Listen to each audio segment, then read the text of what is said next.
You just got invited to join a private club. Nice tux. Big smile. Then someone hands you the bill, and your stomach drops. Because that welcome fee, it's not $2,000, it's not $5,000. At clubs in places like Fairfield, Connecticut, the average initiation fee is sitting north of $100,000. Just to walk in the door, before dues, before the bar tab, before anything. So today, you're not joining a club, you're buying one. The whole operation, the golf course, the clubhouse, the pool, the tennis courts, the guy who remembers your drink order. All of it. And by the end of this video, you're going to know exactly what that costs, what it pays back, and where it can absolutely wreck you financially. Let's start with the land, because before you sell a single membership, you need somewhere to put it. An 18-hole golf course, the backbone of most private clubs, runs anywhere from $5 million on the cheap end to over $30 million if you're doing it right. High-end private clubs, $12 to $25 million is normal. That's before the clubhouse, before the pool, before the tennis courts and the fitness center and the kitchen that needs to feed 400 families on a Sunday. Per hole, you're looking at $275,000 minimum. On a rough site, over $1 million per hole. One hole, not the whole course. And here's the part nobody tells you at the ribbon cutting. Turf care alone can eat up 70% of your gross revenue in year one. 70%. Before payroll, before insurance, before the irrigation system breaks, which it will, because irrigation systems always break. Stick around, because in a minute I'm going to show you the exact number where most of these clubs either take off or go bust. Now let's talk membership. This is where the real money lives. Right now, across the country, the average country club initiation fee is around $35,000. But that number is a joke at the top end. Rancho Santa Fe Country Club in California went from $50,000 in 2021 to $100,000 in 2024. Doubled in 3 years. Some Austin clubs are charging $200,000 just to get on the list. And Winged Foot? Over 300 people are waiting for one single spot to open up. Why? Greg Nathan, who runs the National Golf Foundation, said something that stuck with me. He said COVID didn't just bring people back to golf. It brought them back looking for a third place. Not home, not work. Somewhere else, somewhere with people. And clubs figured out real quick that scarcity sells that feeling better than any ad campaign ever could. So here's your first revenue stream. Initiation fees. One-time cash, straight into your pocket, the moment someone signs. Then come the dues. Average annual dues nationally sit around $10,700 per member. Add greens fees, $20 to $500 a round, depending on the club. Add the pro shop, which can bring in anywhere from $100,000 to $1 million a year on apparel and gear alone.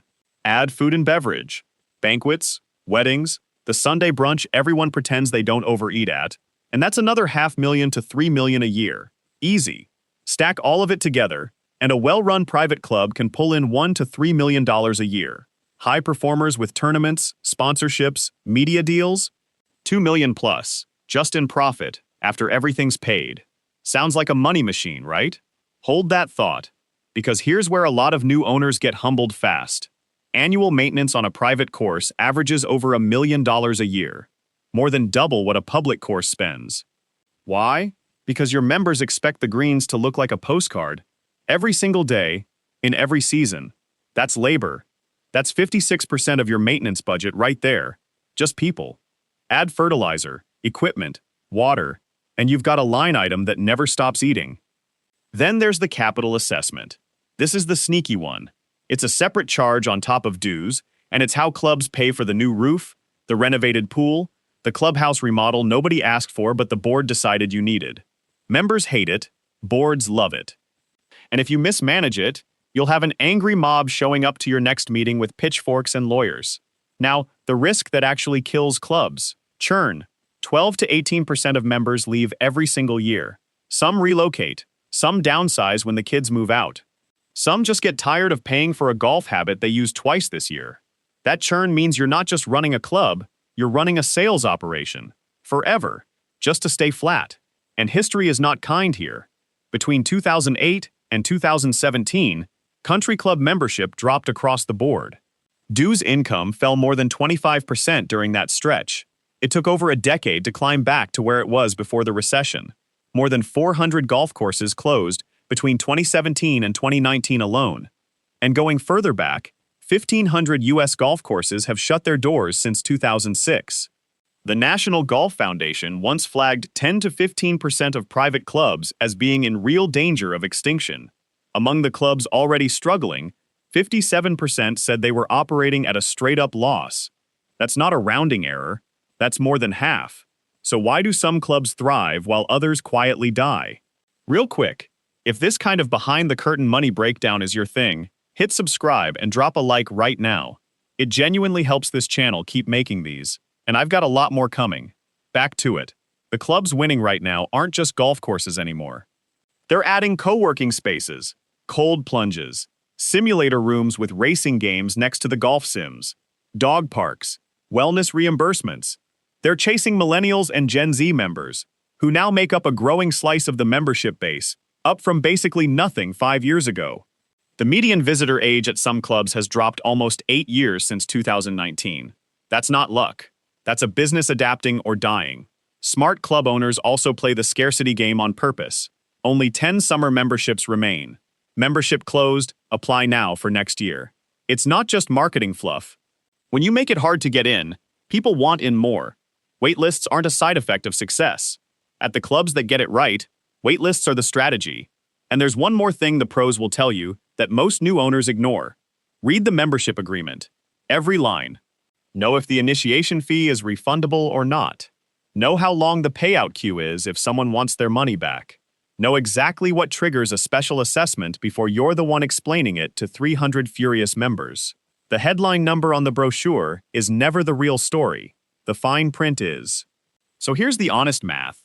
Building or buying a private club can cost anywhere from $3 million to $30 million up front, depending on size and location.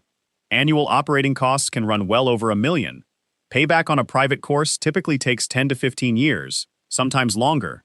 And your margin, if you're running it well, sits somewhere between 10 and 25% before debt payments. This isn't a side hustle. It's not a hobby you dabble in on weekends. It's a full-blown business, with real estate risk, labor risk, weather risk, and a membership base that can walk out the door faster than you think. But when it works big. Steady cash flow, an asset that appreciates, a community that pays you to belong to it, year after year after year. Before you go, here's the one thing I want you to actually do. If you're even thinking about joining a private club, not owning one, joining one, ask for the full fee schedule in writing before you sign anything. Initiation, dues, capital assessments, transfer fees, all of it. Most people only ask about the sticker price. The people who actually protect their money ask about everything else first. That's the real economics of owning a private club. Not the tuxedo, not the handshake. The math behind the curtain.